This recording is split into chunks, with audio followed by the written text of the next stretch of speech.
Resta Mindawa. Saya prodi sosiologi kelas karyawan. Baiklah, saya di sini akan menjelaskan tentang materi pendekatan partisipatif dalam pembangunan masyarakat. Ini untuk memenuhi tugas mata kuliah pembangunan partisipatif. Baiklah, yang pertama saya akan menjelaskan tentang pengertian partisipasi. Partisipasi adalah pemantapan dialog antara masyarakat setempat dengan para staf yang melakukan persiapan, pelaksanaan, monitoring proyek agar supaya memperoleh informasi mengenai konteks lokal dan dampak sosial.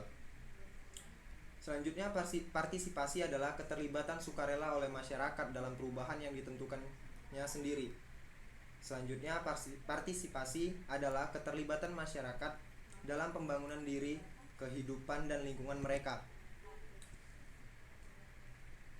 Pendekatan partisipatif sebenarnya muncul sebagai upaya mengatasi kelemahan-kelemahan dari pendekatan sentralistik.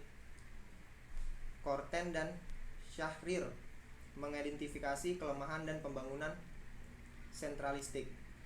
Yang pertama itu ketergantungan pada organisasi. Birokrasi terpusat yang kurang tanggap terhadap keanekaragaman komunitas. Yang kedua, investasi yang kurang memadai dalam proses pengembangan komunitas untuk memecahkan masalah. Yang ketiga, perhatian yang kurang dalam menangani keanekaragaman masyarakat, terutama dalam struktur sosial yang berlapis-lapis. Yang terakhir, tidak cukup integrasi antara komponen-komponen teknis dan sosial dalam pembangunan. Selanjutnya, konsep partisipasi menurut FAO. Partisipasi adalah kontribusi sukarela dari masyarakat kepada proyek tanpa ikut serta dalam pengembalian keputusan.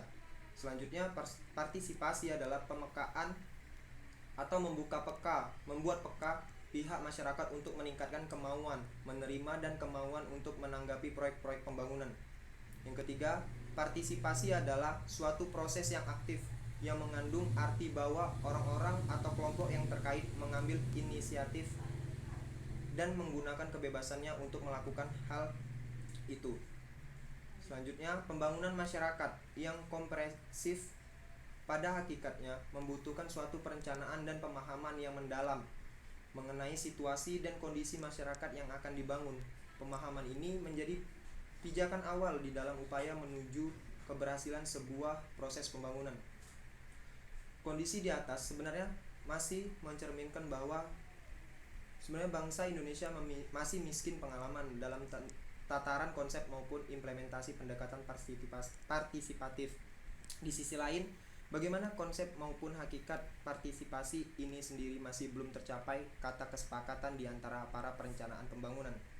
Hal ini mengakibatkan mereka juga tidak memahami strategi yang tepat untuk menggerakkan partisipatif dalam proses pembangunan. Dengan demikian, menjadi logis ketika ditemukan kegagalan proses pembangunan yang dilakukan selama ini. Selanjutnya,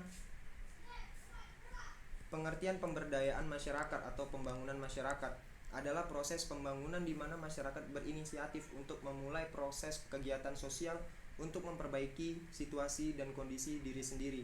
Pemberdayaan masyarakat hanya bisa terjadi apabila masyarakat itu sendiri ikut pula berpartisipatif. Suatu usaha hanya berhasil dinilai sebagai pemberdayaan masyarakat apabila kelompok komunitas atau masyarakat tersebut menjadi agen pembangunan atau dikenal juga sebagai subjek.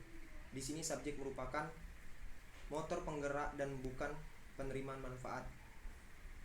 Baiklah, demikian yang dapat saya sampaikan tentang materi pembangunan partisipatif. Terlebih dan kurang mohon dimaafkan. Wabillahi taufiq wal hidayah. Wassalamualaikum warahmatullahi wabarakatuh.